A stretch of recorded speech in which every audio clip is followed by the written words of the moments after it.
Hi everybody, Sam Lewis here, back again with the lovely Jayne Warburton. I met Jayne, how long ago now? We did Miss... God, was it Miss Empire or Miss Earth that we met? Miss Earth? Yeah, it's about 3 years ago. Something Yeah, like that, cool. 3 years ago. And since then we've done appearances when we went to the Pink Ball and everything like that, remember? Now, Jayne to me oozes confidence on stage. You can just sit and look at her when she's up on stage, and she sort of mesmerizes me when I'm watching her do a walk, and a presentation of herself is amazing. So I do feel like she's a very confident and empowered lady. So I've brought her onto this this talk today just to find out a little bit about her, and I think we're going to find something very surprising out. So Jayne, can you just sort of introduce yourself, give us a bit of a background on your pageant journey so far, please? Okay, well, if anybody doesn't know me, I'm Jayne. I'm the current Woman Crown and Glory United Kingdom, which I will be holding for an extra year because the pageant, unfortunately, due to coronavirus, has to be cancelled. So we are now doing it with a view to next year. So that's a little bit of a bonus. I'm 49, I'll be 50 in 2 weeks, yay. Wow. So a bit of a celebration, even though it's a lockdown birthday, but hey, as soon as lockdown's over, I'm sure we'll celebrate. I've been doing pageants, believe it or not, since I was 3 years old. So really? Yeah, my mum entered me into my first pageant. It was called Little Miss Purrs. Long time ago. That would have been 1973. And done them ever since, really. So I've done small ones, international ones. I've lost count of how many I've competed in, but I just love everything pageants. Always have done, and I think I'll always be involved in some shape or form, even when I retire again. I was going to say, hadn't you just come out of retirement for Miss Earth? You said, I've not done one for ages and it's my first one back. Yeah, I remember that. I don't think, once you've got the bug, I don't think you ever really get rid of it. It's scary how many people say that to me, and I honestly believe it as well. One moment. Yeah. So what was it that actually got you into pageantry in the first place? Right. Like I said, my mum entered me into my first one when I was 3. And I did lots of sort of small ones growing up. I remember one where I was the Jubilee Queen, which was good. I got to dress up as the Queen. Oh. And when I started work when I was 16, I came home one day and there was a reporter waiting at home, and a photographer, and my mum had entered me into another pageant. Not even told me, so I had to literally run upstairs, get changed, and then come down and have pictures taken. So I've always been involved in some way. Why do you think your mum actually put you in them? I don't know. I mean, sadly, my mum's not with us now, but it would be one of the questions that I would probably ask her if I ever could. Who knows? And you could say to her, do you know how much money you've cost me? Because not only have I done them, I mean, some people won't know, but I've got 4 daughters. 3 of them are grown up now, but some people will know Maddie, who's beautiful. a teenager at the moment. So all my girls did them from being small, just as I did. So I've had many nights, as most pageant mums will know, sitting up till 2 o'clock, sewing dresses and making costumes, and being more nervous than the girls actually enjoying themselves on stage. So, you know, we've always been a pageant family, I suppose. So if you can't find out why your mum put you in it, why have you put Maddie into it? Is there a reason? I didn't actually put her into it, she asked me. Wow. So seeing her sisters and seeing pictures of her sisters doing pageants, you know, when they were smaller and growing up, and then obviously she'd been and watched me and seen me get up on the stage, and all of a sudden, we never thought she would do it, but all of a sudden she just said, Mum, I'd like to try. So that's amazing. That's there you go. amazing. So She'll get so much out of it, won't she? yeah, and I have 3 grandsons and a granddaughter, so the girls, Dust. who knows, they might possibly follow in the family tradition, let's see. Oh, wow. So what does pageantry mean to you, and why do you continue to be involved? Right. Probably the same as most people will say, and it sounds a bit cliche, but friendship. Yeah. I've got friends from when I was competing internationally from 20 years ago, when I was Mrs. United Kingdom, and we're still in contact now. Friends from America, from New Zealand, from all over the world. We still keep in contact and we still ask each other, oh, how's it going? And some of them are still competing, some are not competing. So it's always been a great pageant community. Also helping everybody, you know, it's great. It gives you such a boost to be able to help other people and charities.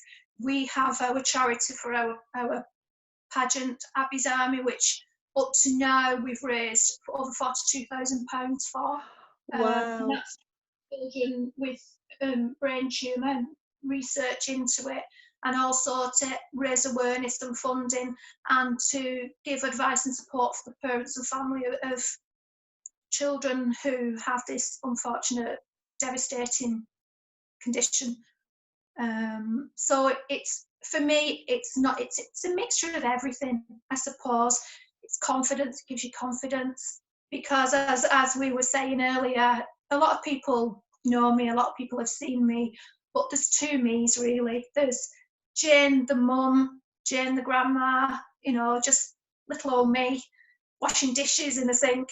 And then there's Jayne, the pageant Jayne, who has the hair, the makeup, the crowns, the dresses, you know. That's, and I suppose pageantry for me, it's given me more confidence, because I have lacked a lot of confidence in the past. So for me, it's like a mask that I wear. It's like when I'm out there, I'm Jayne, the person who I want to be. You know, growing up, when I did watching Miss World on the TV, you know, we used to sit there and say, wow, that's amazing. And it was something that I always aspired to want to do.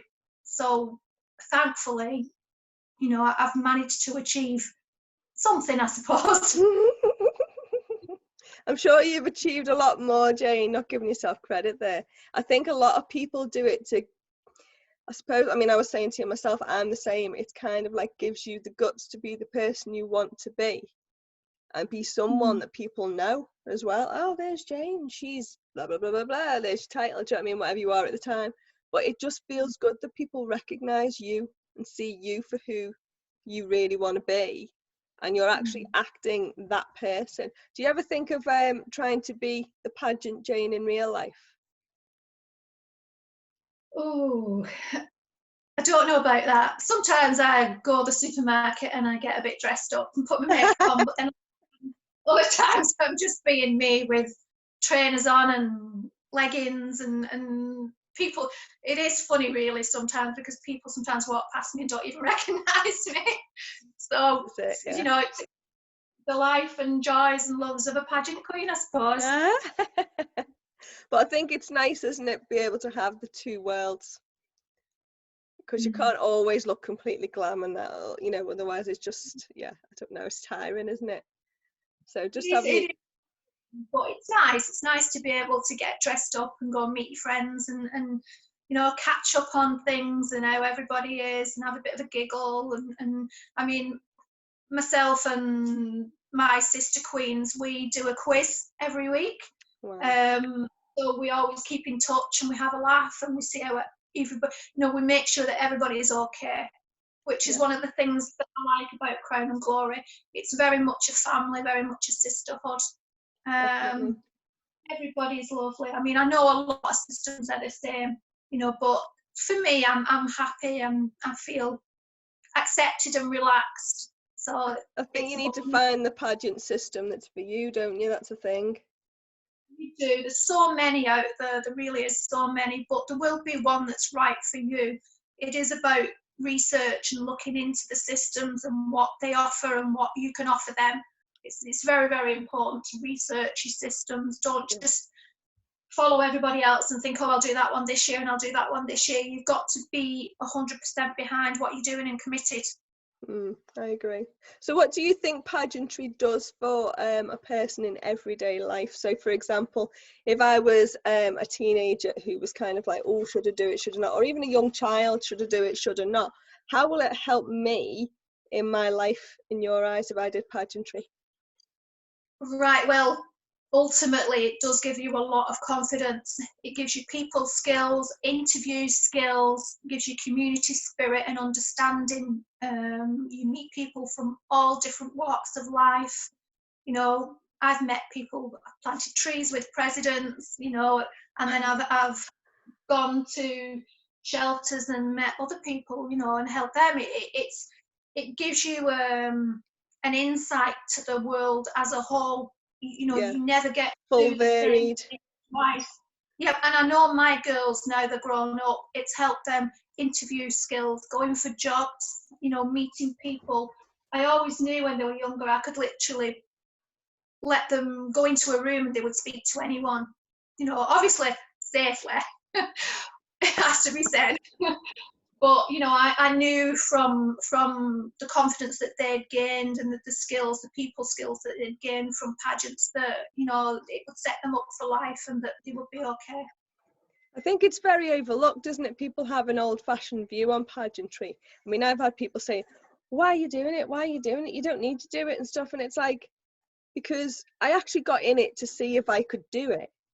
That was the only reason I started pageant, just to see if it was something I could do, because I didn't think I could. Didn't think I had the confidence for it. But then once you get in it and you see what it's actually about, it annoys you when people judge pageantry wrong. Would you agree? It's like you're not judging on what you know, you're judging on something you've seen back in the 1970s. Do you know what I mean? Yeah. It is completely different.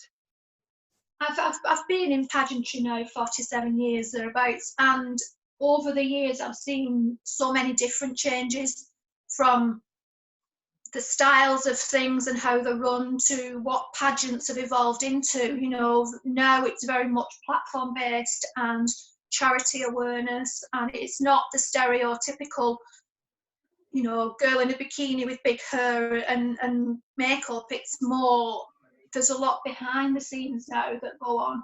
And I think I just wish I could change people's views of what pageantry is. You know, it's not that outdated anymore. It's more community spirit and giving back to your community and what you can offer them. I always look at, and whenever I do any coaching or anything like that, or I'll speak to anyone, I always say that when you go to a pageant and you compete, you're not just competing against yourself, but you go into a job interview because you, for the next year or even beyond that, because people still stay with systems for years and years and years and help. You go into a job interview, you are being a spokesperson or a spokesmodel for that system and for the charity that's involved with that, you know. So for me, it's not just about getting up on a stage and competing. You know, it's about the overall package and everything that's involved with it. Well said, well said. There's a lot of people who just chase the crown, get the crown, you never see them again. But as you say, it is a job, and you're tying yourself into that for a year, you know, so at least, and you've got a lot of responsibility, because a lot of young ones look up to you and they aspire to be like you. So there's a lot of responsibility with the title, isn't there? Yeah. It doesn't end when you stand on that stage and have a crown placed on your head. That's the beginning. That's the beginning. That's the beginning of the journey. You've got a journey ahead of you, and there is a lot involved in that journey. And I love to see what the Queens get up to. I love to watch what everybody's doing, because it shows how much they're dedicated to that platform. And it's also a thank you to the judges for picking them. You know, it's an acknowledgement to say, thank you, you chose me, and I will do the work that's involved and what's needed.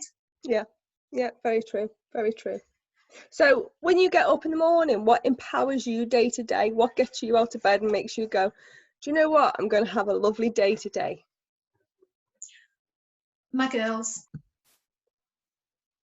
Yeah, my whole reason in life is my girls and my grandchildren. Family is the most important thing for me. So that just, I don't know, it empowers me every day to be the best me I can be for them, and to also show them that, you know, if you believe in something, you can achieve it. I'm hoping that they look at me and they think, right, mum, grandma, she can do it, then we can do it as well. That's brilliant. That's brilliant. I love that. Love that. So have you got like a favourite life quote that you have each time? I have my favourite life quotes. What's yours? I've got two actually. I've got obviously our motto, which is believe in yourself, be you, which you've got to believe The in only way you can yourself. be, You yeah. know, The only way you it's can the be. most important thing in the world. And then I've got one that I have to read this one because it's a long one, but it's one that I've always looked to for probably 20 years now. And it's one that it's quite important, and it's, do not go where the path may lead. Go instead where there is no path and leave a trail. Oh, I love that. I love that. Do you know, I've done so many interviews with queens, and the quotes that are coming out, all of them are ones I've not heard before, but I absolutely love that one. Yeah, that's cool. It's very important. I mean, in pageants, going back to all this again, and it's something that we've not touched on yet, but when I first started doing pageants, I used to get on stage and I'd look and you know, 10 years, for the first 10 years that I was competing in pageants, I didn't win a thing. And I know now why, and I could never think, oh, why is that? What am I doing wrong? And I was looking at everybody else, looking at all the winners, and one girl would win in a red dress, so I would go and buy a red dress. Right. Or one girl would have blonde hair, so I would dye my hair blonde. And I was always imitating someone else and imitating the winners, because that's what I thought was needed. And then it sort of suddenly struck me 10 years on. It took me a long time, by the way. But all of a sudden, it was like a light bulb moment, and I thought, why am I trying to be someone else? I need to be me. Yeah. And from that moment on, that was when I started to get better at pageants, and then eventually become a UK winner and then an international winner, which was amazing. And I've had some amazing experiences from pageants, especially the international ones. I've done everything from plant trees with presidents to milk a cow in a dairy. Stop it, really, really. We've done some really, really crazy things. We have, and like I say, I've got friends for life, which is amazing. Not surprised, milking cows together. Yeah, we did. It was one of the funniest things we've ever done. Love we got it. taken to a dairy and got shown how to make cheese and everything, and then guess who got to milk the cow? Are you sure it was a cow? I think so. Hang on a minute. Not a no, bull. it had more than one, so it was definitely a cow. Oh goodness, that's hilarious. So yeah, like I said, I love pageantry. I love everything about it. So if you had a message for any pageant girls now, what would your main message be? Yeah, never give up on yourself. Look around and see the support that you've actually got, because, you know, I see girls and they say, oh, you know, I'm worried, I can't do this. So many girls out there are doing such an amazing job, you know, for the charities. You know, your day will come, your crown will come. You know, always be positive, always be the best you that you can be. Remember that you were not competing against anybody else. You were competing against yourself to be the best you that you can be. Yeah. There's every shape, size, you name it, in pageantry, anything goes really. So you can never put yourself against someone else. You can never compare yourself to someone else. You have to be the best you that you can be. There's only one you, isn't there? There's only one you. The judges, I mean, I've judged pageants and everything, and for me, when someone walks out on that stage, I'm looking for an overall package. Not necessarily the most prettiest, or, you know, it's an overall package. It's confidence, it's elegance, it's being you. And only when you are you on that stage will you shine. Yeah, I agree. Well said. Oh, well, it's been lovely speaking to you. I've got some amazing advice there. Amazing advice. And you say you're not confident. Look at this. It's because you've got your crown on, isn't it? Yeah. If he was asking me and had no crown on and no makeup, then it might be different. Different answers, yeah. All right, lovely. Lovely to speak to you. And I'll catch up with you soon. Thank now. you, Sam. Bye.